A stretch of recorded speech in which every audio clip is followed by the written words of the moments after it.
Hey everybody, welcome back to the Olympics Project podcast. This is episode 5 now, I think. I'm Cade Williams, returning once again as host, here with my excellent guest, the Mr. Colin Falcon Sr. Hello. Yes, it is Colin Falcon. Very excited to be on the podcast. My first foray into audio visual. Is it really? Yes, pretty Wow. much ever since the music video I made in 5th grade. Oh, wow. It's been a while since then. Was it an original music video or like for No, it somebody was else's to song? Counting Stars by One Republic. And That's it was awesome. emotional and it was epic.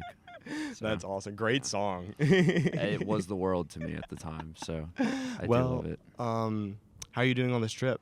I'd say I'm doing pretty good. It's been kind of a scramble, just trying to see as much as I can and kind of not waste any time. Because, 2 weeks is a while when you think about it, but on a day-by-day, it really does kind of slip by. So it's been good. I've been trying to do as much as I can. Had more pizza than I thought I would in France, but it really is everywhere, so...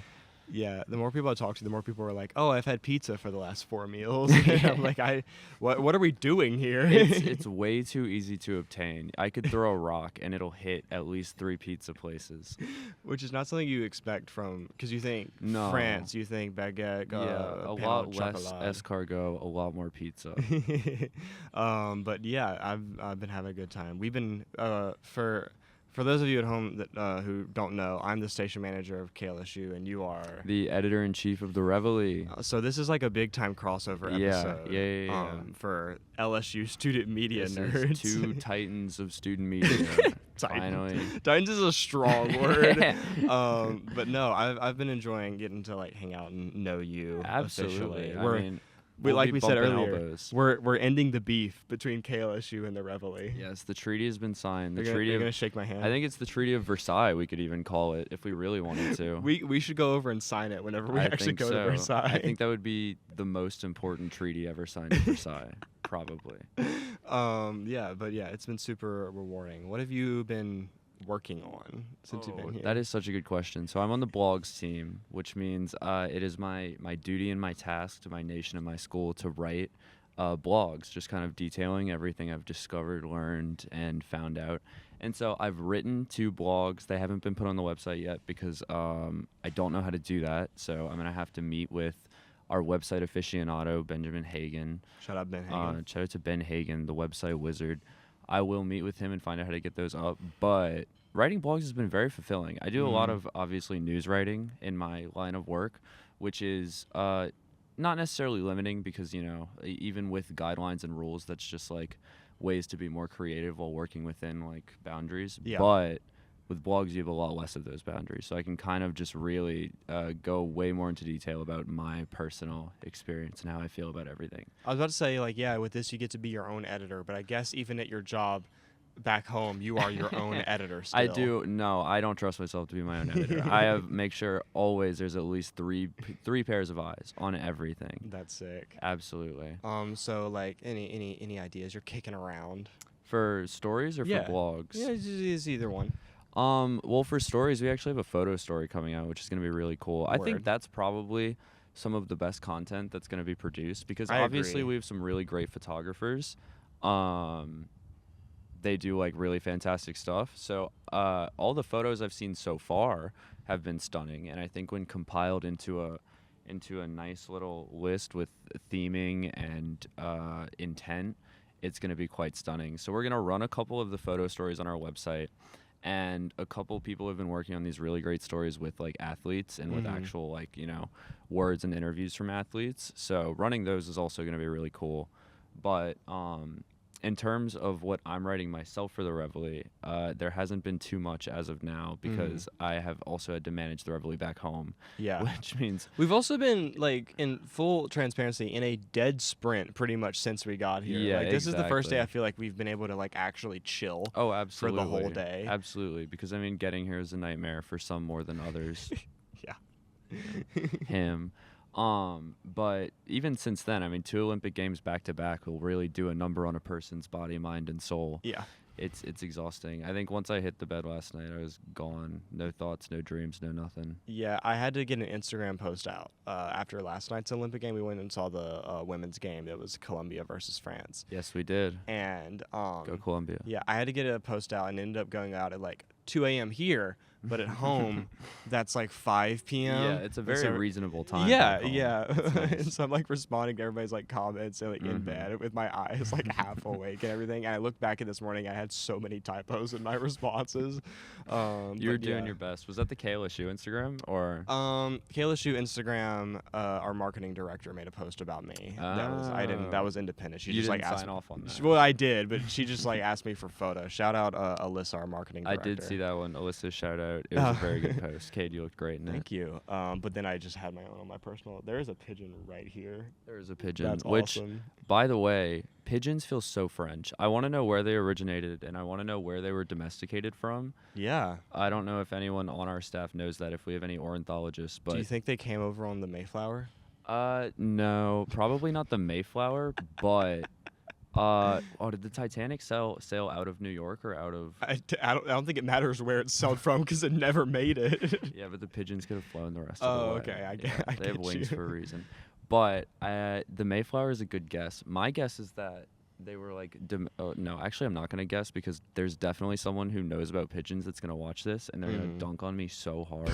Just know I have a curiosity about pigeons. Uh-huh. And I know enough to know that I know nothing about pigeons. So I would like to know where they originated. They feel very French. Maybe they you feel could write an article about incredibly that. French. Actually, I might.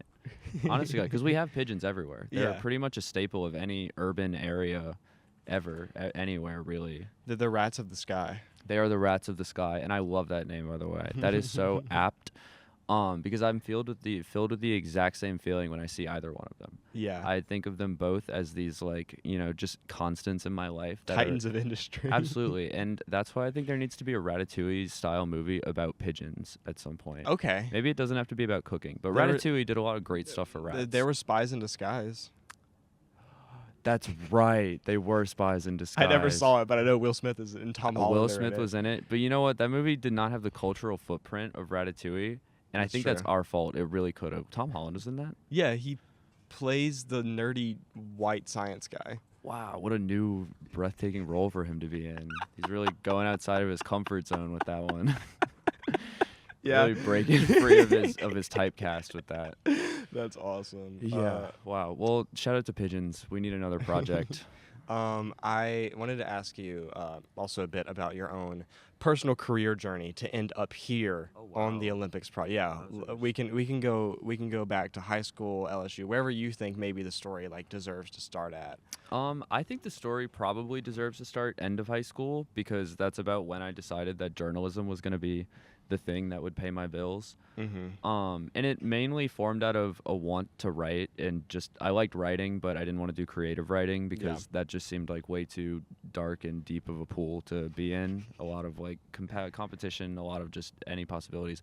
But journalism seemed it seemed nice, it seemed efficient, and I really love rules. I love having guidelines. I love having a set style to work within because I think that's like when you really get to see people's personal style come out, when everyone's working with the same set of rules and seeing how they can sort of do their own thing within those. And journalism has a lot of room for that because obviously there's AP style, which is like the basic stuff, but then there's also just like news values and organization, how you choose to order information, how you choose to portray information. And I discovered all of that my freshman year. I had no involvement with a high school paper or anything. I got into journalism when I got to college, and like I really loved it. It was great. I loved getting random information for stories, and I loved organizing it, and it was a lot of fun. And I think moving from becoming a journalism major going forward, I've just tried to do as much as I can with it. I mean, like every opportunity I've seen that I thought would be an interesting opportunity with interesting stuff to write about, I've tried to jump on, which the Reveille was one of those things. I thought it was really cool, and a friend said there was an open position, so I absolutely took his advice and joined. And since then, I've just tried to, do as much writing as I can. And what more interesting stuff to write about is there than the Olympics? That's so true. So, That's so true. And to like employers and stuff after this, they're gonna be like, "You did what?" very now?" exciting, very exciting. Yeah. I was a French reporter. I learned to speak fluent French for this. Yes, I was an overseas reporter, and I learned the ways of the country. Mm-hmm. I was fluent, I was integrated, Mm-hmm. and I did some great work. And I Yeah. hope that like translates for employers, and I hope that looks good as I think it'll look. I really think do. it will, because I think people also like will just hear Olympic and like the fact that you were like selected to exciting, travel abroad exactly. by LSU, like the athletic school. Yup. They'd be like, "Oh my God, It's the very, real very. deal." People get really hyped about the Olympics, which Yeah. I don't think I understood until I really came here, because Mhm. obviously the Olympics are huge. They're global. They're very unifying. But I don't know. I've always felt a little bit disconnected from them. But Yeah. kind of like seeing them and seeing like the Colombia game and so many Colombian people coming out for a qualifying women's soccer match. Yes. Just like, I don't know, in like the men's one, there were so many Americans who decided to come and show up for the team. Like, Yeah. people show up and they show out. It's very important to all of these people, and it's kind of cool to see. I don't know. It's so funny bumping into other Americans here It is. that are here It to really support is. Team USA. I love seeing the degrees of patriotism that there are in people. I saw like a 10-year-old boy with no shirt. He had the flag painted across his chest, and he was beaming. He looked so happy. There are people with American flag scarves that are like, waving them around like war flags. It's Yeah. just kind of beautiful. A lot of patriotism. And I- also when we sang the National national anthem anthem. before the America that went France hard. game, I'm not it gonna went, lie. I don't think I've ever felt more patriotic in my entire life. My entire life. Because I than think seeing whenever- the Rockets' red glare. Yeah, whenever we're back home, it's so you sing the national anthem before every single sports game. Yeah, It and kind it's of- like- it kind of gets tired. It's expected. Everyone's doing it, so there's Yeah. nothing really cool about you being someone to do it also. But here, But when you're the only 20-person group surrounded by French people singing and no the one else knows anthem, the words, exactly. it's like, whoa. It's like, this is something special, and this means something right Mhm. now. Yeah. Yeah, I was there. I was there at the tea party. I dumped those crates over the harbor. I was there, and I felt it spiritually. and How I emotionally. wish we were playing against Britain in any Oh of these my matches. God, it would be so much fun. I would love it. The amount of I don't think there is a wrong way to do a British accent. I think you can pretty Yeah. much put on any kind of voice effect and Just say you're then from a this- different borough or something. Exactly. So the amount of British accents I would be doing would be criminal, absolutely criminal. I also want to bring up one thing. Please. So you are a very lucky individual on this trip because you are the only person whose partner is also on this trip. Yes, absolutely. It's actually really cool. For those not in the know, my dearest girlfriend, Madison Scott, who is also a news reporter, is here to report. And so we've been kind of figuring this out together, which has been quite fun. Mm-hmm. So we applied at the same time. I heard about it first, and then I kind of told her about it, and we were both interested, so we applied at the same time. Mm-hmm. And I mean, from that point on, we were both really interested. We did a lot of work to make it happen so that we could both come here. And she's the best reporter I know. She's a much better reporter than me. Mm-hmm. So just seeing all the prep work that she's been doing has been honestly a lot. It's been really cool. Got a lot of respect for her. She does some during her stint as a news reporter, she's pumped out more A1s than I could ever even fathom. Wow. So being here is super cool. Trying to navigate foreign language menus and restaurant locations has been difficult. We did spend about a half hour trying to find food this morning. Whoa. And yeah, exactly. Constitution is tested. A lot of things are tested, but we prevail together. I mean, we find a pizza and we devour. So, what more That's the could you moral of the story. What Find more? a pizza and devour. What more could you really want from being in a foreign country with your partner? It's pretty cool.